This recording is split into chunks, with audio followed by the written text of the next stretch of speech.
अंततः सीयूटी 2025 का form release हो चुका है। सीयूटी 2025 के फॉर्म रिलीज होने के साथ ही आपको बहुत सारे बदलाव इसमें देखने के लिए मिलेंगे। उन्हीं बदलावों पर चर्चा करेंगे कि ऐसा कौन सा क्राइटेरिया चेंज किया गया है, क्या क्या इसमें एड ऑन की गई चीजें, कौन कौन सी चीजों को हटाया गया है। अगर हम सीयूटी 2025 के इस प्रोस्पेक्टस पर चर्चा करें तो हम इस प्रोस्पेक्टस पर चर्चा करने के लिए जब हम आगे बढ़ेंगे तो मैं आपको बता दूं कि यह फॉर्म जो है आपका 1 मार्च से भरा जाएगा 22 मार्च तक, ठीक है, और 23 मार्च को आपको लास्ट डेट मिलेगा सबमिशन करने का। करेक्शन के लिए 24 मार्च से 26 मार्च का दिन मिलेगा और आपका एग्जाम जो है उन्होंने बताया 8 मई से लेकर 1 जून के बीच में होगा। फीस हमने बता दिया है, आप देख लीजिए। लेकिन अब हम बात करते हैं उसके सिलेबस की।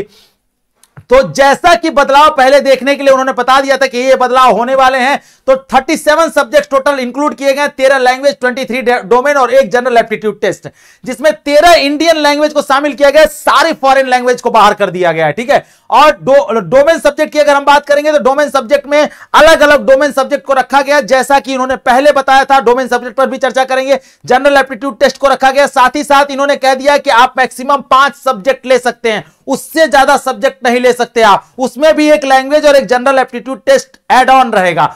साथ ही साथ मार्किंग स्कीम पर इन्होंने कहा है कि सही प्रश्न के लिए 5 नंबर मिलेंगे, गलत प्रश्न के लिए 1 नंबर कटेंगे।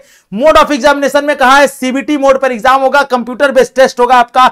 टोटल नंबर ऑफ क्वेश्चन 50 पूछे जाएंगे, सारे क्वेश्चन कंपलसरी होंगे और ड्यूरेशन अगर देखा जाए पेपर का तो 60 मिनट का आपको समय मिलेगा। इसके अलावा जो सबसे बड़ा चेंज आया है वो आया है आपके डोमेन सब्जेक्ट में। तो अगर हम डोमेन सब्जेक्ट की तरफ बढ़ेंगे और उन चेंजेस की चर्चा करेंगे जो कि इन्होंने अपने प्रोस्पेक्टस में मेंशन किया है, तो वो मैं आपको बता देता हूं इन्होंने क्या चेंज कर दिया है अपने डोमेन सब्जेक्ट्स में।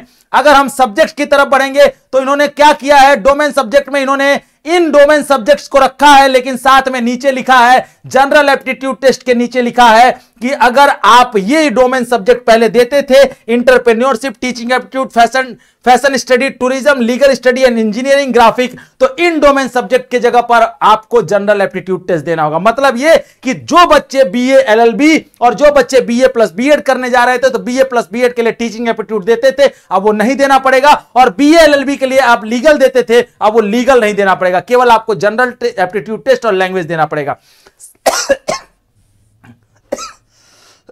साथ ही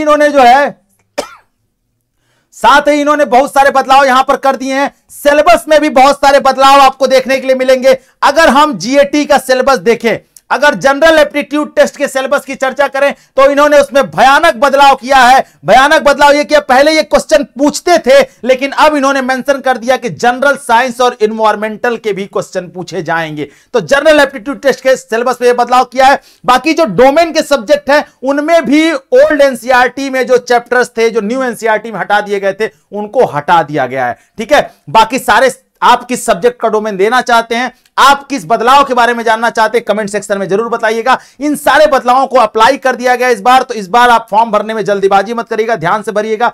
और सबसे इंपॉर्टेंट ये किस यूनिवर्सिटी को टारगेट कर रहा है ये भी। चैनल को सब्सक्राइब करके रखिए, वीडियो को ज्यादा से ज्यादा शेयर करें ताकि हर बच्चे तक इंफॉर्मेशन पहुंचे कि ये सारी चीजें बदल गई हैं, अब नई चीजें नए तरीके से आपके सामने आ चुकी हैं। तो चलिए फिर मिलेंगे अगले वीडियो में, तब तक अपना ख्याल रखिएगा। थैंक यू सो मच, जय हिंद।